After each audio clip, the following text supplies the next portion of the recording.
안녕하세요, 작가님. 반갑습니다. 네. 안녕하세요. 오영진입니다. 네. 안녕하세요. 네, 새해 들어 첫 시간이에요. 네, 이제 새로운 마음으로 네. 또 아프리카 뿌시기 한번 해봅시다. 좋습니다. 오늘도 역시 PPT가 예술입니다. 감사합니다. 색깔 조합이 아주 마음에 듭니다. 네, 아무래도 국기 색깔에 이렇게 영감을 받아서 하늘색으로 했습니다. 미술 전공은 아니시죠? 아닙니다. 네, 미적인 감각이 짱이세요, 정말. 근데 루안다를 오늘 해주실 것 같은데 네. 루안다 국기가 저렇게 생긴 건 처음 알았습니다. 저도 이번에 이제 준비하면서 네. 루안다의 국기부터 해서 나라는 우리나라에서 4분의 1밖에 되지 않지만 너무 볼 게 많았어요. 진짜요? 하면서 제가 생각보다 시간을 엄청 쏟아부었다라고 말씀드리고 싶습니다. 루안다는 내전이나 이런 걸로도 상당히 시끄러웠던 나라로 제가 기억을 하거든요. 네, 맞아요. 그래서 더 조사하실 자료가 많지 않았을까라는 생각이 그러면 좀 들어요. 볼 게 많아도 가면 위험한 거 아닌가요? 지금은 네.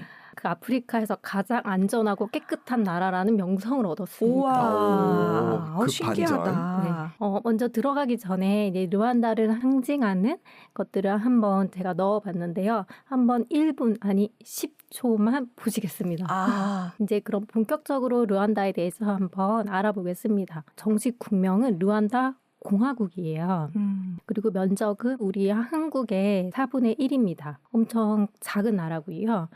위치를 한번 보시면 약간 중앙에서 약간 동쪽에 위치하고 있어요. 아마 너무 국토의 면적이 작기 때문에 지도에서 한번 찾아보세요 하면은 찾기 힘들죠. 콩할 만하다. 네. 그리고 대통령 중심제이고요. 네. 수도는 키갈리라고 부릅니다. 인구는 약 1,400만 명 정도가 있고요. 꽤 된다. 그리고 언어가 좀 복잡해요. 키냐 르완다어를 쓰고요. 그다음에 영어, 프랑스어, 스와힐리어가 모두 공용어입니다. 그리고 종교는 뭐 개신교, 카톨릭교, 뭐 이슬람교 이렇게 있고요. 그리고 민족 구성이 보시면은 후투족과 투치족인데요. 이 부분은 기억해 두시면은 뒤에 나오는 역사 관련된 이야기를 들으실 때 좀 도움이 되실 거예요. 네, 후투족은 진짜 많이 들어봤어요. 신기한 건 기독교 쪽이 대부분이네요. 그러게요. 개신교, 카톨릭 합치면은 거의 90%네요. 그러니까. 네. 그리고 이제 1인당 GDP가 혹시 많지는 않아요. 높지는 않은데 한 1,000불 정도 그 정도 되고요. 대신 주목해야 될 부분이 경제 성장률이 굉장히 높습니다. 8.2%. 보시면 우리나라 같은 경우는 1%대거든요. 네. 네. 그리고 이 8.2%면은 다른 아프리카 국가들에 비해도 상당히 높은 편에 속해요. 그리고 화폐는 루안다 프랑을 쓰고 있고요. 그다음에 주요 자원은 좀 없는 편입니다.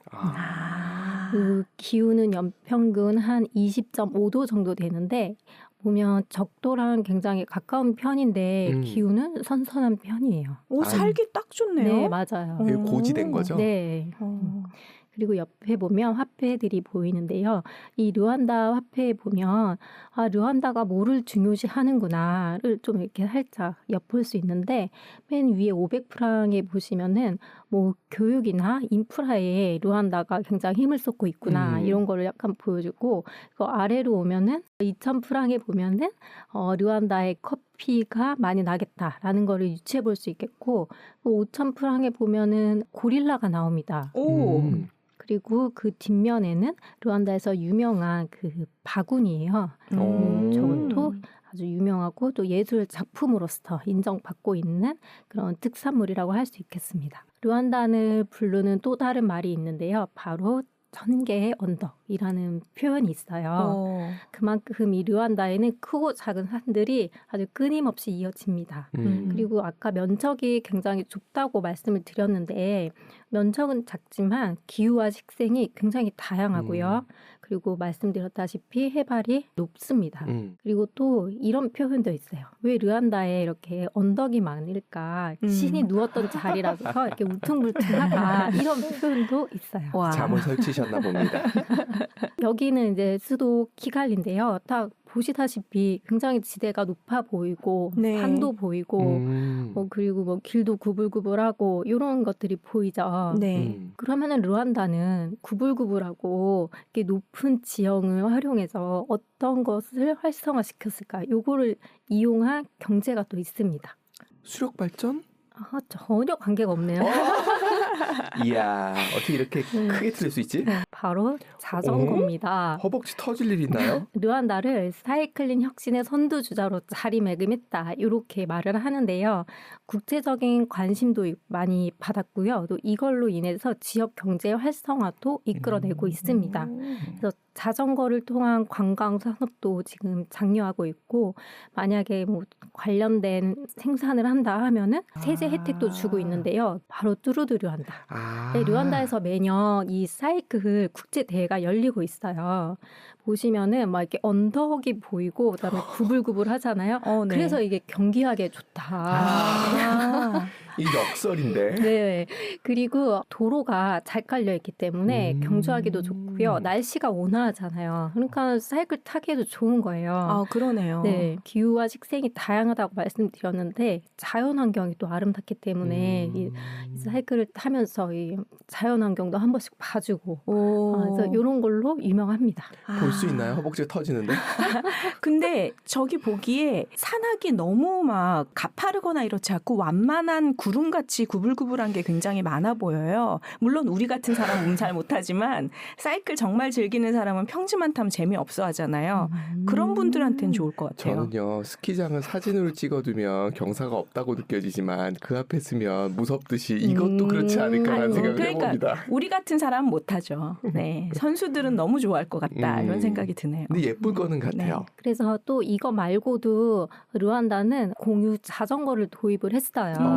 그래서 구라 라이드라는 이 스타트업이 도입을 했는데 사실 수익성은 좀 저조해서 성공하지는 못했고요. 하지만 우리가 여기에서 이제 눈여겨볼 것은 이것이 녹색 경제에 대한 그 르완다 정부의 의지를 보여주는 거거든요. 아까는 이제 르완다에서 개최하는 경기였고요. 요거는 국제 사이클 연맹이 주최하는 도로 경주 세계 선수권 대회인데요. 이게 역사상 103년 만에 르완다에서 내년에 열리게 됩니다. 굉장히 의미 있는 거죠. 이 경기가 시작된 이후로 103년. 처음 아프리카에서 열리는 거. 그만큼 이제 르완다가 자전거 세계에서 자리매김을 하고 있다라는 거를 또 반영해 주는 거죠. 네. 그래서 왼쪽이 그 포스터고요. 오른쪽은 제가 여기를 조금 더 찾아봤더니 이미 그 경기 코스가 다 나와 있더라고요. 네. 그래서 요거는 남자 경기를 위한 코스가 나와 있고 그 유튜브에 들어가면은 이것을 영상으로 이렇게 볼 수가 있어요. 저거는 이제 일부분을 그냥 제가 캡처한 거고요. 네. 내년에 열릴 경기가 궁금하신 분은 한번 이렇게 보실 수 있겠습니다. 네. 그래서 스포츠 장관입니다. 그래서 이 국제 사이클 대회를 통해서 르완다의 뭐 아름다움이나 문화 우수성을 보여주고 또 이걸 통해서 관광 산업을 육성할 수 있겠죠. 그런 의지를 다지는 발언을 한 거를 내가 갖고 온 거예요. 경기 말고도 이렇게 우리 일반인들도 가서 사이클링 사파리 투어를 할 수가 있습니다. 저건 재밌겠다. 얼룩말. 다양한 지형을 이용해서 일반인들도 사이클에 관심 많은 사람들은 여기가 또 인기 지역이고요. 그리고 자연을 탐험하고 야생 동물을 정말 가까이에서 볼 수가 있는 거예요. 저도 자전거를 솔직히 직선밖에 못 타는데 저도요. 직선밖에 못 타는데 이걸 보니까 이 자전거 정말 잘 타둬야겠다 그 생각이 들더라고요. 그래서 문화 체험도 할 수 있고 하는 이런 프로그램이 또 만들어져 있습니다. 그래서 이 프로그램이 뭐 하루 이틀 이런 게 아니라 이제 뭐 7일에서 15일 정도 갈 수 있는 관광 상품이 있어요. 그래서 이 르완다에서 그 위쪽에 우간다가 위치하고 있는데요. 르완다 키갈리에서 시작해서 그 북쪽에 우간다 그 연결된 산맥 국립공원까지 가는 이런 상품들이 많이 개발되어 있습니다. 르완다의 마운틴 고릴라에 대해서 한번 이야기해 보겠습니다. 아까 5천 르완다 프랑에 고릴라 있다고 말씀드렸잖아요. 네. 얼마나 중요하면 이 도네까지 그려놨겠어요. 이 고릴라는 멸종 위기에 있는 고릴라입니다. 전 세계에 1000여 마리밖에 없고요. 그중에서도 루안다에 가장 많이 서식을 하고 있어요. 루안다를 중심으로 위쪽에 우간다가 있고 왼쪽에는 콩고 민주공화국이 있는데 주로 여기에 다 몰려서 서식을 하고 있습니다. 콩고 관련된 영화 볼 때 저 고릴라 많이 봤어요. 사람들이 이 고릴라를 보기 위해 고릴라 트레킹을 가요. 보시면은 이 루안다 북서부에 우간다랑 그 콩고랑 이렇게 같이 맞닿아 있는 그 지역에 있는 국립공원인데요. 여기는 뭐 아프리카에서 가장 처음에 만들어진 국립공원이고 최고봉이 4,500m 정도 되는데요. 한라산 얼마인지 아세요? 2,000이 안 되죠. 네네네. 우리가 단순히 고릴라, 뭐 고릴라 보러 가 뭐 이럴 수도 있지만 저는 이것 때문에 왜 고릴라가 중요할까 한번 찾아봤는데 고릴라가 우리 사람의 유전자랑 거의 98% 정도가 일치를 하는데요. 이거를 질병 연구에 활용을 해볼 수 있다고 해요. 고릴라도 치매나 심장병 유전자가 있는데 발현이 안 된대요. 고릴라는. 그리고 뭐 골다공증 관련돼서도 골다공증이 있기는 한데 뭐 무기질의 성분은 변하지 않는다. 뭐 이런 말이 있더라고요. 그러니까 우리가 고릴라를 통해서 질병 연구에 적용해 볼 수 있다. 이렇게 학자들은 말하고 있습니다. 루안다에 갔으니까 고릴라 봐야 되잖아요. 근데 이게 아무나 볼 수 있는 게 아니에요. 왜냐? 너무 비싸. 1,500불. 와우.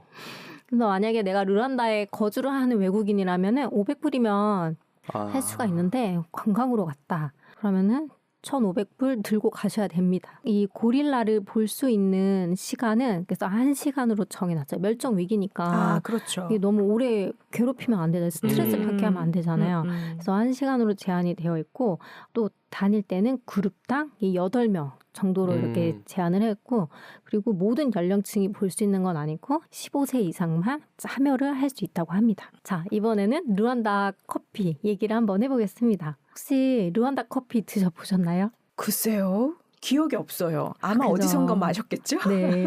사실 우리가 이거 생산지를 원산지 다 확인하고 먹지는 않지만 이게 루안다 국장인데요. 이 나라마다 국장이 뭐 공문서나 아니면 여권에 주로 많이 쓰여요. 이게 루안다 국장인데 그 오른쪽에 있는 게 커피입니다. 그 정도로 루안다에서는 커피가 중요한 생산물인 거죠. 맞다. 저 지역이 원래 커피 원산지네요. 생각해보니까. 맞아요. 자, 이게 커피 벨트예요. 이 중앙에 적도지대를 따라서 칠이 되어 있는 부분이 커피가 생산되는 지역입니다. 그러니까 아프리카 지역에서도 루안다는 커피가 많이 생산되는 지역 중에 하나에 속해요. 루안다 커피는 농업 수출의 약 20%가 넘게 차지를 하니까 중요한 작물인 거죠. 그리고 루안다는 대규모보다는 소규모 재배자가 많습니다. 그리고 품종은 90% 이상이 버번 품종인데요. 이 달콤한 신맛, 뭐 과일향, 카라멜 향 이런 향이 난다고 해요. 이제 앞으로 커피를 드실 때 더 관심 있게 드실 수 있을 것 같습니다. 네. 왠지 비쌀 것 같습니다. 스페셜티 커피는 일반적으로 다 비쌉니다. 그렇죠. 네, 뭐 소규모라고 얘기하고 손 간다 하니 뭐. 루안다가 이제 1000개의 언덕이라고 불린다고 했잖아요. 그 작은 언덕들에서 이렇게 커피가 재배되고 있는 거예요. 그리고 좋은 원더를 선별하기 위해 이런 수작업을 많은 하네요. 수작업을 네. 거치게 됩니다. 이게 비쌀 수밖에 없죠. 그러네요. 그래서 이제 유명한 커피 브랜드에서 이 루안다 원두를 갖다가 이렇게 판매를 했어요. 뭐 스타벅스에도 있었고 옛날에 우리 했었던 바샤 커피 여기도 루안다 원두를 갖다가 만들고요. 바샤도? 네. 그러니까 스페셜티 커피를 만드는 브랜드에는 아마 루안다 커피가 다 있을 거예요. 그리고 오른쪽은 루안다에 있는 그 유명한 커피 브랜드인데요. 커피에도 고릴라가 있습니다. 고릴라 그러네요. 커피. 그러니까 루안다 가면 이거 무조건 먹어야 돼요. 사양 고양이 이용한 거랑 다르겠죠? 설마 고릴라가 먹고 이건 아니겠죠? 그건 아닙니다. 네. 루안다가 아프리카에서 가장 안전하고 깨끗한 나라로 각광받고 있다고 말씀을 드렸는데요. 그만큼 루안다가 굉장히 발전을 많이 했습니다. 국가 발전 계획이라고 비전 2020이 있었고 지금은 이제 25년도가 됐잖아요. 그래서 20년 이후로는 이제 2050이 있었어요. 그래서 이 발전 계획에 따라서 루안다가 중소득 국가에서 지금은 고소득 국가로 전환을 하려고 아주 노력을 하고 있습니다. 원래 빈곤 국가였는데 지금은 저소득 국가와 중저소득국 그 사이에 딱 걸쳐 있어요. 한 1인당 GDP가 한 1,000불에서 1,100 그 정도 사이로 되어 있고 앞으로 아마도 발전 가능성이 훨씬 클 것이다. 왜냐하면 경제 성장률이 굉장히 높기 때문에 네. 그렇게 예측을 하고 있습니다. 아까 말씀드렸던 경제 성장률인데요. 전반적으로 정말 높습니다. 뭐 21년도에는 뭐 10.9%였고 아마 20년 저 때는 코로나 된 것 때문에. 같아요. 그래서 세계가 주목하는 발전 모델이라고 주위에서 이 나라를 이렇게 말하고 있고요. 1994년이 중요한 연도거든요. 르완다 제노사이드 대학살이 일어났던 그 시점이에요. 그 시점을 기준으로 했을 때 GDP가 벌써 12배 정도 성장을 하였고 그리고 1인당 GDP는 벌써 5배 정도 성장을 한 상태입니다. 인구도 많이 늘었다는 네, 얘기네요. 맞아요. 그리고 경제 성장이나 깨끗한 거 말고도 르완다는 청렴한 국가로도 아주 유명한 나라예요. 부패 인식 지수라는 것이 있는데 매년 국제 투명성 기구에서 발표를 합니다. 근데 2023년도 자료를 보면 이거는 우리나라에서 났던 기사예요. 우리나라가 이제 르완다보다도 낮은 한국 참여율을 한국은 이렇다 52위다. 근데 르완다가 그때 51위를 했거든요. 그러면서 우리나라에 이 기사가 난 적이 있습니다. 세상에. 제가 체코 가가지고 체코용 많이 했는데 우리보다 체코보다 낫네. 밀려. 와, 부끄럽습니다. 그리고 르완다는 부패 인식 지수가 아프리카에서는 독보적이에요. 동아프리카에서는 1위고요. 아프리카 전체로 봤을 때는 세 번째로 높은 나라입니다. 그래서 뭐 세이셸, 카보베르데 이 두 나라 다음이 르완다가 차지를 했고요. 그리고 총 나라는 180개국 중에서 이 정도를 차지한 거예요. 그러면 왜 르완다는 이렇게 청렴도와 부패 척결에 진심인 걸까 보시면 아까 그 94년도에 르완다 대학살이 일어난 이후로 정부에서 국가를 재건하고 경제 성장을 하려고 굉장히 부단히 노력을 많이 해왔고 그거를 위한 시야 부패 척결이다 이렇게 말을 하고 있습니다. 싱가포르랑 비슷한 느낌을 주네요. 네, 그래서 아프리카의 싱가포르라고 부르고 있어요. 그렇구나. 이게 한 번에 딱 맞으면서 지각하는 어떤 시기가 있어야 사람들이 깨어나는가 봐요. 94년도에 다 깨어났군요. 그 이후로 네. 비극적인 사건이 있었기 때문에 이런 노력들을 해왔죠. 네. 그래서 이 르완다에 가면은 이 조형물이 있습니다. 반부패를 상징하는 조형물인데요. 뭐 보통 오프남이라고 불려요.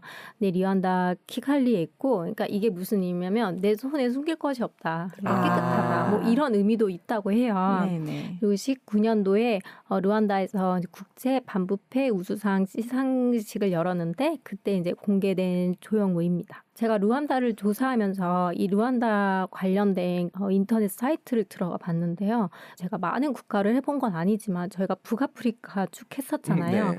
그 나라들에 비해 이 사이트들이 너무 정리가 잘 돼 있고 제가 원하는 자료들을 찾으려고 할 때 이렇게 들어가면은 깔끔하게 나와 있고 제가 받은 인상은 그랬어요.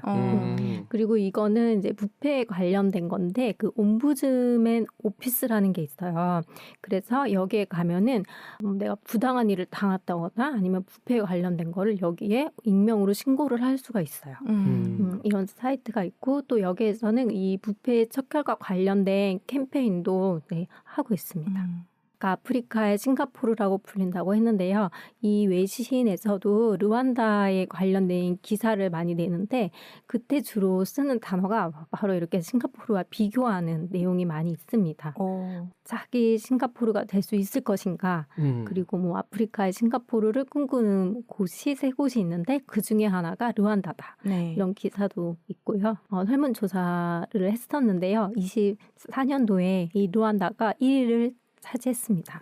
압도적인 수치가 나왔죠. 실제로 르완다에 가면은 이제 수도 키갈리인데요. 이게 지금 사진을 찍으려고 청소해 놓은 게 아니에요. 원래 이렇게 깨끗해요. 그래서 이렇게 깨끗한 도시로도 아주 유명한 곳입니다. 그리고 이제 우리나라에는 이 정도까지는 하진 않는데 르완다는 일회용 플라스틱 제품을 금지하고 있습니다. 원래는 이제 일회용 플라스틱 제품은 아니었고요. 이제 비닐봉지만 2008년도에 법을 제정해서 이거를 금지를 시켰어요. 그런데 이거를 2019년도에 강화를 한 거죠. 법을 개정을 해서 일회용과 관련된 제품들을 쓸 수 없게 법으로 딱 지정을 했고 벌금을 보시면은 꽤 높습니다. 아까 전에 1인당 GDP가 1,000불 내외였잖아요. 근데 벌금이 사용했을 때 최고 110불, 판매했을 때는 또 300불 넘어가고 제조를 하면은 또 징역까지 당할 수 있습니다. 거의 뭐 한 달치 월급 내놔라 이거네요. 그래서 2008년도에는 생분해성 비닐만 쓸 수 있었고요. 그리고 지금은 이런 일회용 제품을 금지하고 있습니다. 그러면 왜 르완다가 깨끗하고 일회용품을 쓰지 않는 나라로 이렇게 유명해진 걸까요? 아프리카에서 두 번째로 비닐봉지를 금지한 나라입니다. 하지만 이제 외부에서나 외신에서는 르완다가 제일 먼저 그렇게 했다라고 알려졌는데 그만큼 르완다가 강력하게 법을 집행하고 엄격하게 처벌을 하고 벌금을 부과했기 때문에 또 이런 이미지를 갖게 된 거죠. 그러면 비닐봉지 아니면 어떤 걸 쓰냐면 정말 종이봉투를 사용을 합니다. 저렇게 시장 가면은 다 종이봉투를 쓰고요. 비닐 포대자루 있잖아요. 네. 그걸로 만든 가방을 이제 여러 번 사용을 한다고 해요. 그래서 가면은 저렇게 여러 번 쓸 수 있는 거를 사용을 하고 시장에 가면 또 그 비닐 포대로 만든 가방들을 장을 봐서 다니고 합니다. 사실 아프리카 일부 몇 개국만 금지를 하고 있는 건 아니고요. 이 비닐봉지를 금지하는 나라가 무려 34개 국가나 됩니다. 그 지도의 서쪽, 동남쪽 이 지역은 다 금지를 하고 있고 전면 금지한 나라들이 있는데 뭐 나이지리아나 케냐 이런 나라들은 또 진심이에요. 그래서 만약에 우리가 이 나라에 관광을 가게 된다 하면은 이 비닐봉지 가져가면 안 되고 특히 르완다는 공항에서 다 압수를 합니다. 공항에 들어가자마자. 그렇다고 이 비닐봉지를 우리가 아예 안 쓸 수는 없잖아요. 그래서 이 환경관리청의 가이드라인에 따라서 나 쓰게 허락해줘 하고 이렇게 허가를 받습니다.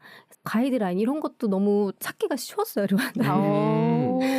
예외적으로 이 일회용품을 사용할 수 있는 허가를 받을 수가 있는데요.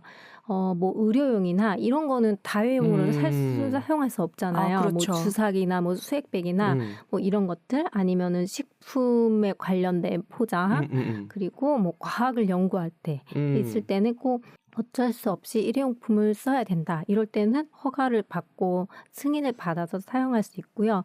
수출용은 또 일회용 안 쓸 수 없잖아요. 그런 거. 그리고 대체 포장지가 없을 경우 이런 경우에 허가를 또 해줍니다. 유두리가 없는 건 아니네요. 오늘 정말 가장 중요한 내용 중에 하나가 될 것 같아요. 르완다 제노사이드인데요. 1994년도에 일어났고요. 불과 100일 동안 80에서 100만 명 정도가 사살당한 건데요. 그러니까 하루에 10,000명이 죽었다고 보시면 되죠. 그리고 그 당시에 피난민인가요? 네, 피난민이에요. 그 인근 국가로 다 피난을 가는데 사상자는 뭐 80만에서 100만 명이지만 피난민은 한 200만 명 정도 발생을 했다고 합니다. 제노사이드라는 게 이제 그리스어인데요. 인종을 뜻하는 단어와 살인을 뜻하는 단어가 이제 합해진 단어예요. 그래서 고의로 특정 집단의 전체나 일부를 학살하는 건데요. 이 르완다 같은 경우는 르완다에 있는 많은 투치족을 학살한 사건이라고 볼 수 있습니다. 투치족이 지금 현재 소수던데 저 때도 소수였나요? 아니면 비슷했는데 학살에 의해서 저렇게 된 걸까요? 저 때도 소수였어요. 그래서 이 르완다 제노사이드 대학살이 일어나게 된 원인을 크게 두 가지로 볼 수가 있는데요. 먼저 표면적인 이유가 있고요. 그 안에 더 깊은 내재된 문제가 있는데 그 표면적인 당시의 상황만 먼저 말씀을 드려볼게요. 르완다가 제노사이드 학살이 일어날 당시에 후투족이 정권을 잡고 있었습니다. 그래서 대통령이 지금 후투족 대통령이에요. 근데 이 비행기가 격추를 당해서 이 대통령이 이제 사망 실망하게 되는데 그 후투족 사람들이 이거 투치족이 배후에 있다. 투치족이 우리 대통령을 죽인 거다라고 해서 국민들을 선동을 해가지고 투치족을 죽여라 해서 이 학살이 이제 그 비행기 격추 사고가 난 다음 날부터 시작된 겁니다. 그리고 이 후투족이 그냥 단순히 투치족만 죽이는 게 아니라 그래도 모든 후투족이 강경하진 않을 거 아니에요. 그렇죠. 온건한 후투족도 있는데 온건한 후투족들까지도 너네들이 투치족을 죽이지 않으면 너네 온건한 후투족까지 다 죽임을 당할 거다 해가지고 온건파들도 많이 죽었다고 합니다. 세상. 그리고 이 오른쪽에 보이는 이거는 그 라디오 방송국 로고예요.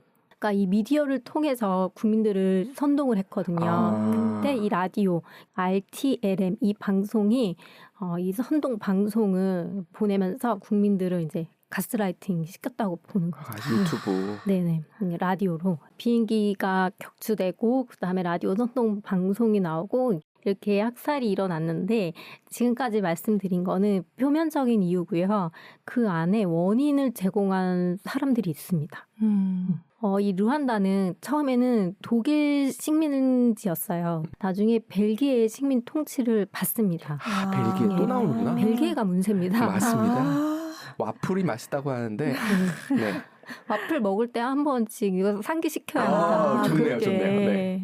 그래서 비극의 씨앗이 이제 벨기에 그 민족 차별 식민지 정책입니다. 그래서 벨기에가 자신들이 좀 수월하게 통치를 하기 위해서 의도적으로 이 르완다 사회를 분열을 시키는데요. 그래서 투치족이 소수라고 말씀드렸잖아요. 한 14% 정도가 네네네. 되고요.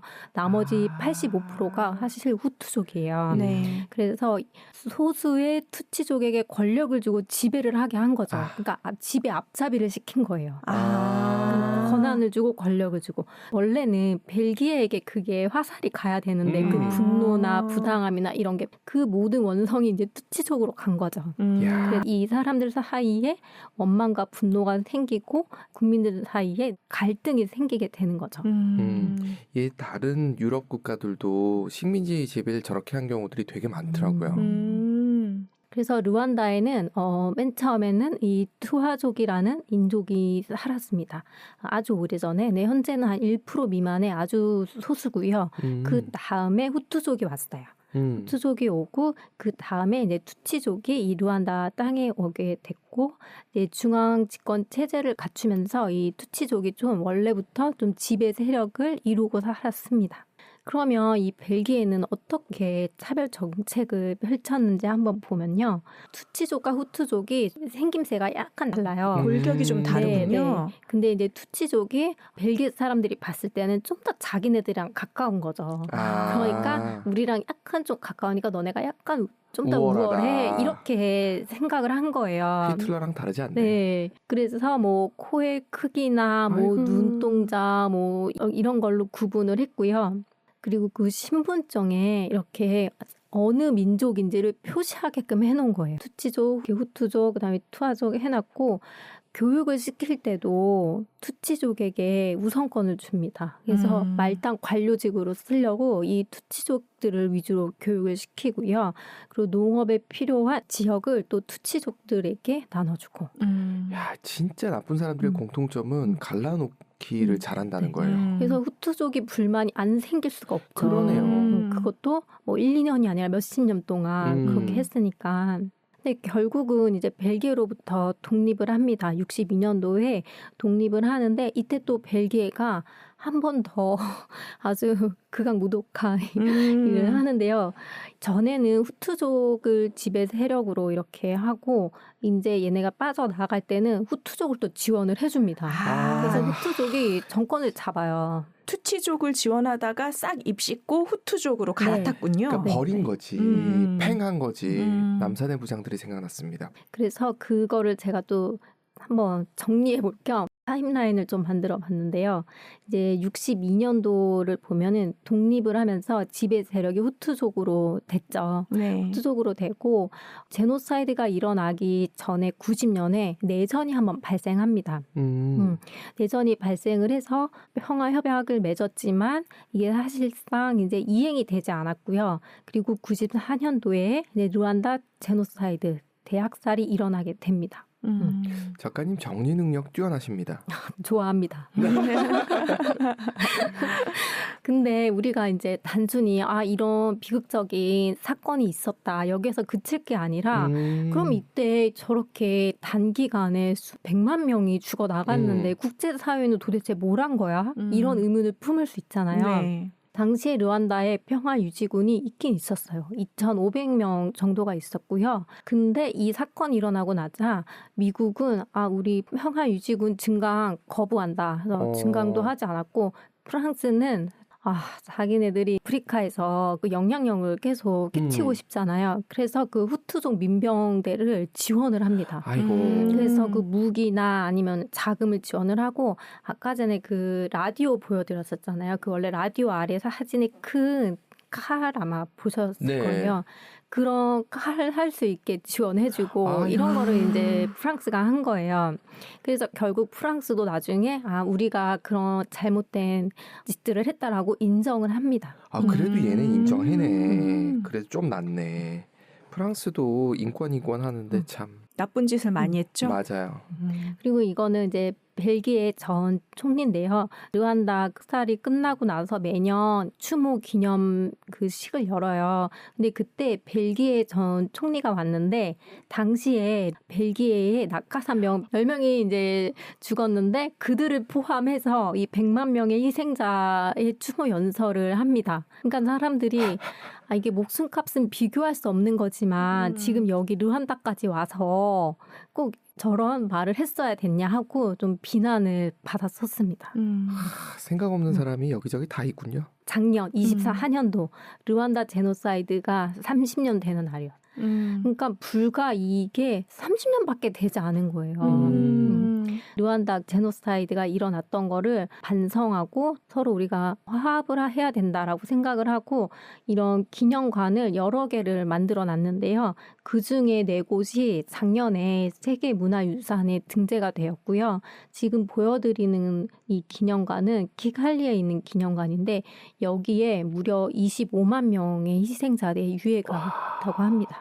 그래도 저렇게 하는 게 대단하네요. 네. 혹시 호텔 르완다 영화 들어보셨나요? 아니요? 제목? 처음 들어봤어요. 저는 사실 르완다에 대해서 잘 몰랐고 옛날에 이 호텔 르완다 그 영화 제목을 많이 들어보긴 했었거든요. 근데 이 호텔 르완다가 이 르완다 대학살을 배경으로 한 영화예요. 보시면 이 남자 주인공이 100일 동안 1268명의 목숨을 지켜낸 감동 실화다라고 써 있는데요. 정말로 이거 그 당시의 실화를 배경으로 한 영화고요. 배경으로 나왔던 호텔이 밀 콜린스 호텔인데요. 여기는 아직도 열려 있어요. 운영을 하고 있고 르완다에 가면은 이 호텔에 한 번씩 갔다 오는 곳입니다. 당시에 이 사람이 호텔 지배인이었는데요. 본인의 와이프는 투치족이었어요. 본인은 후투족인데 가족은 이제 투치족이니까 가족을 대피를 시켜야 되는데 죽일 수 없잖아요. 사실 그때 부인이나 뭐 남편이 투치족이면은 자기가 죽지 않기 위해 가족도 다 죽였다고 해요. 아이고.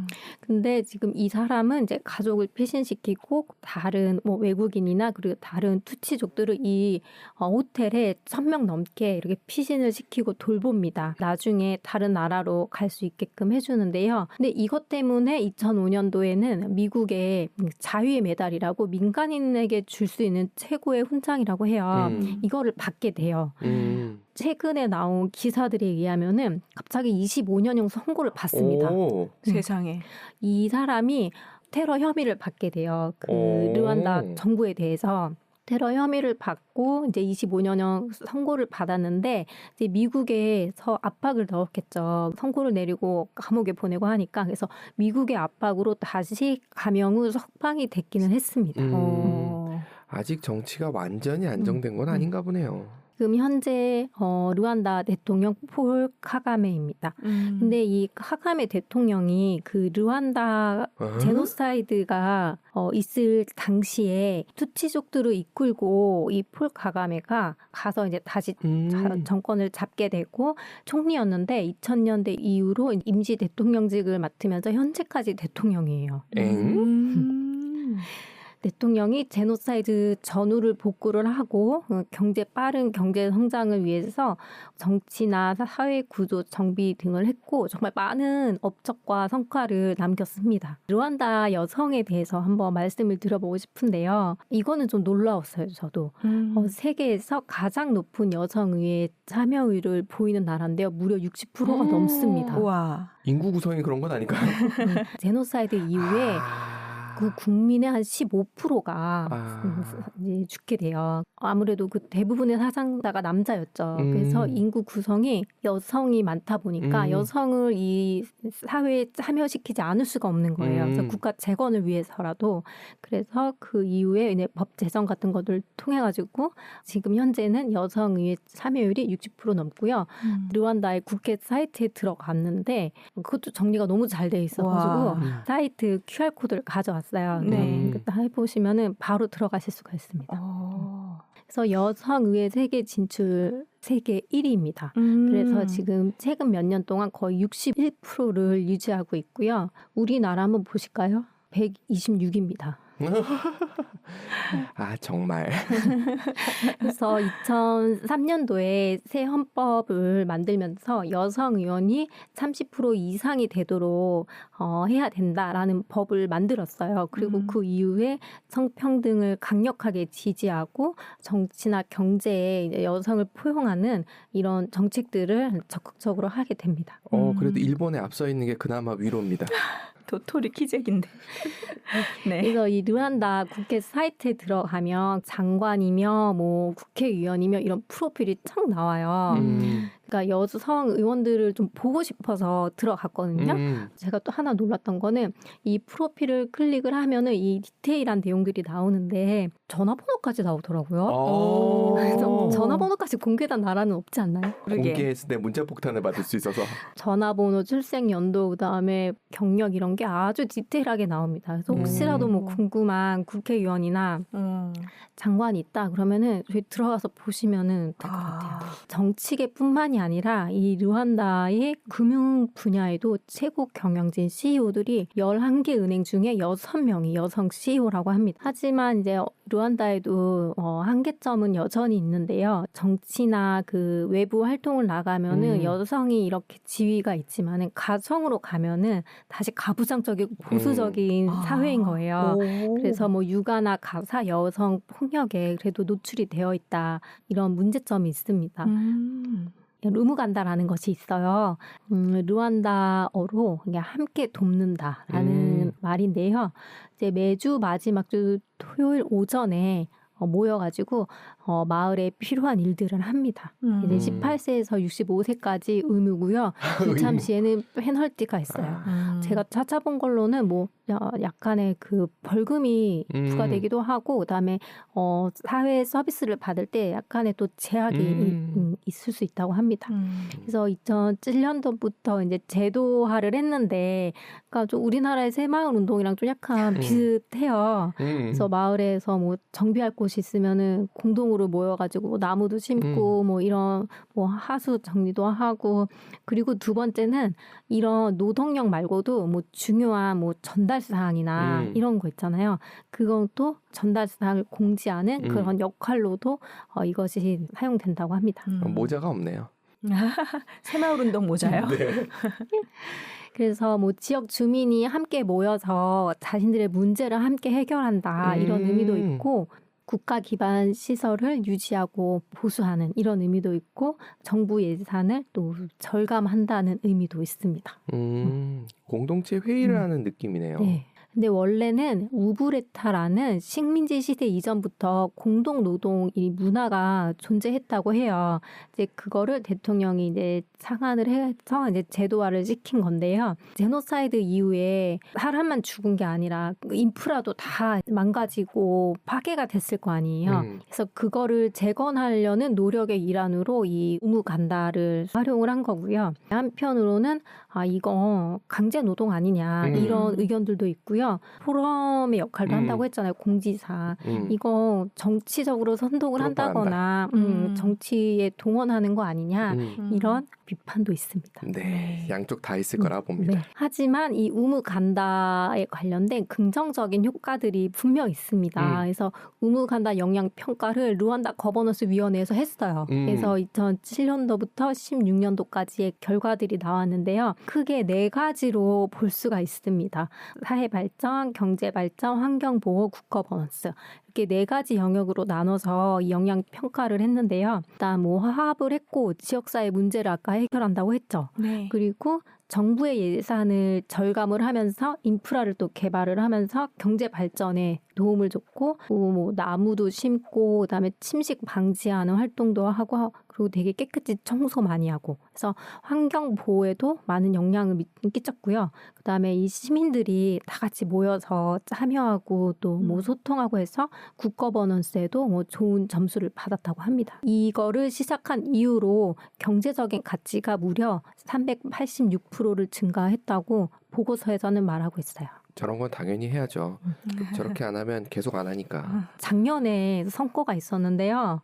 또 압승을 해요. 매번 2003년, 10년 뭐 이렇게 압승을 했는데 이번에는 5년 중임까지 허용이 되도록 법을 또 개정을 해서 만약에 법을 개정한 대로 계속 대통령으로 재선이 된다면은 2034년까지 대통령직을 할 수가 있는 거예요.